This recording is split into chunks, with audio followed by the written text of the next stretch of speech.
Alright, we're back for another Rant of the Guru tonight. I am your host, Santiago Dobles. I want to thank those of you who've been watching my videos and listening to them, and thank those that actually have used them to somehow make themselves better. And I also want to thank the haters. We've gotten a lot of haters that do not like our videos and do not like what we're putting out. There are some training videos up. You can also see some training on Instagram and on different places. There's thousands of videos on YouTube of people doing Silat and training, so really I just want to share with you insight that maybe that'll make you better.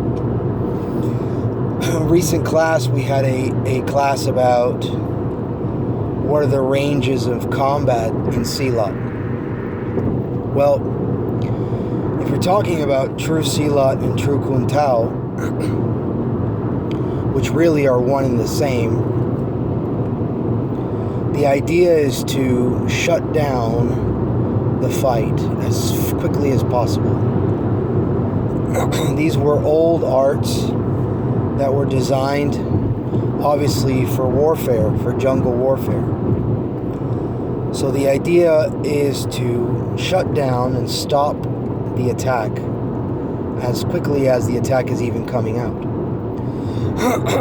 You can think of this similar to Jeet Kune Do's philosophy of the stop hit,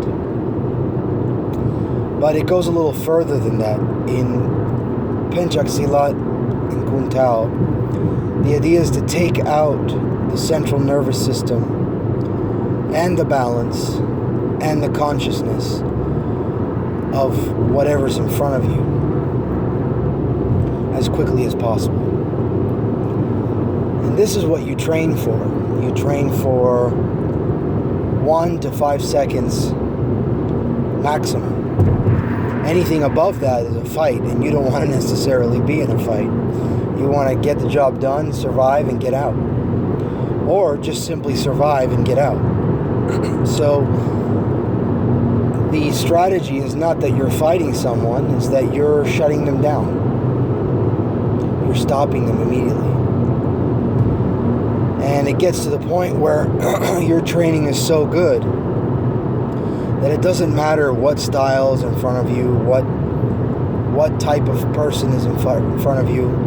You're not fighting them. You're simply attacking and strategizing against their nervous system, their weaknesses, their limitations, their balance, their structure.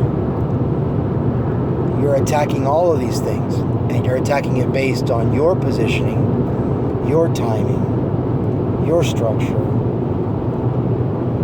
your deception, and whatever's necessary for you to do that.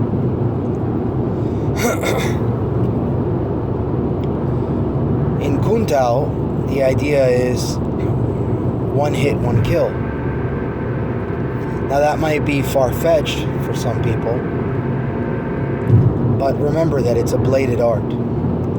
So when you think about that and understand it, that it's a bladed art, it's very hard to stop the blade. We've talked about this before in my videos, which, by the way, this is now week 5, I think, week 4 or 5 of the $1,000 challenge to disarm a training blade without getting cut. Nobody has taken the challenge because it's pretty much impossible without getting a mark on you or without getting cut. But it's okay. We allow people to say they can and to think that they can and to carry on the illusions that they can. A good friend of mine online who I respect highly, I think he's a great JKD man and a great martial artist, Sifu Blaise Loong, he posted up a video of a knife tactic. And if you're on his site, you can see it. Basically, he posted up a type of stop and control or stop and hit, stop and stab type technique using an ice pick method or a typical prison shank type method or immediate cut to the jugular. And him and I both agree that you just cannot stop that. You just cannot disarm that. If you have no idea that that attack is coming, you better forget about it. Your martial arts are going out the window. So, again, I think it's important to understand that the best defense is to not even get into a fight and not even get into an altercation. Is to have the psychology and the health mentally to understand that it's probably better to avoid such conflict.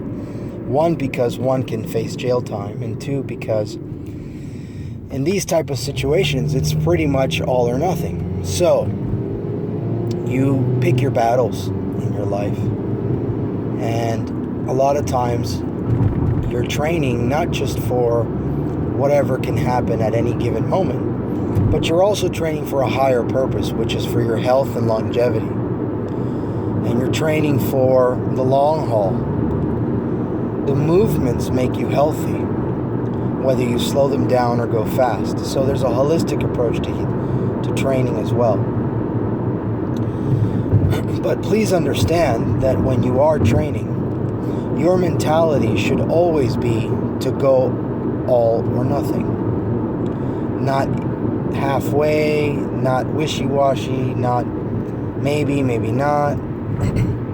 A lot of times when people train, they work off of a punch or an attack or whatever.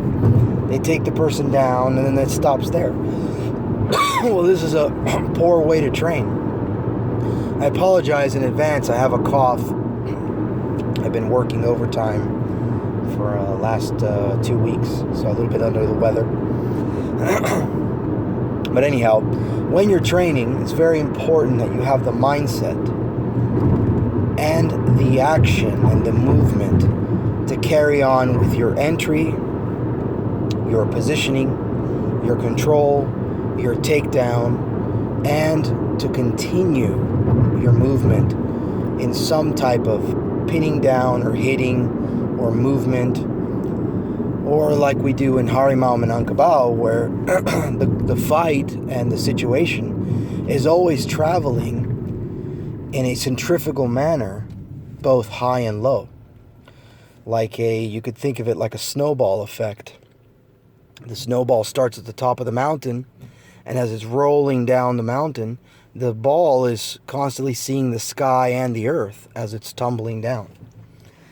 So you have to have the agility, the stamina, and the endurance to do this sort of thing. Someone recently posted in my videos that they didn't want to see me squatting because they said I was a fat ass, and that showing my fat ass moving up and down was poor Silat and poor Kuntao.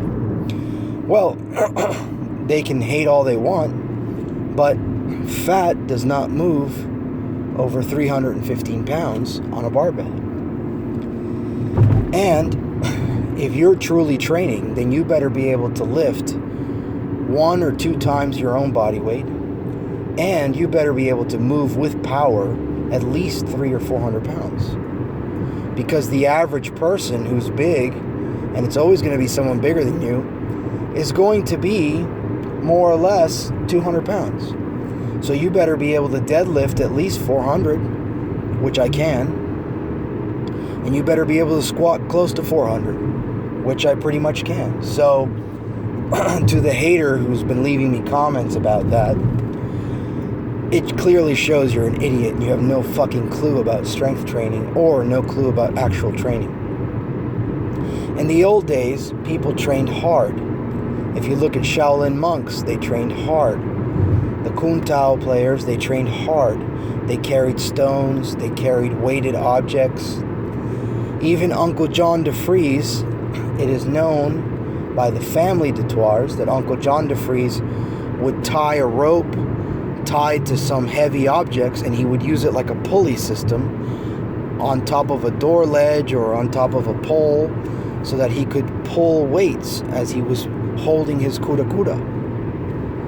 So, if you look at pictures of Uncle John DeFries, his legs and thighs are pretty thick. Well, the only way you're going to get legs and thighs that thick are from squatting, holding kuda kuda, and moving with heavy objects. So anyhow, Mr. Hater, who keeps leaving me comments, just know that I can probably pick you up and slam you on the floor with or without Penchak Silat. Idiot. Anyhow, back to my rant. When you're training, always have the mindset that the other person probably has a weapon or probably has a knife. The other idea you should always maintain is that you should always maintain the idea that you should be bladed at all times. And I don't just mean physically. Anyhow, have a wonderful night. I hope you enjoyed my rant. Take care.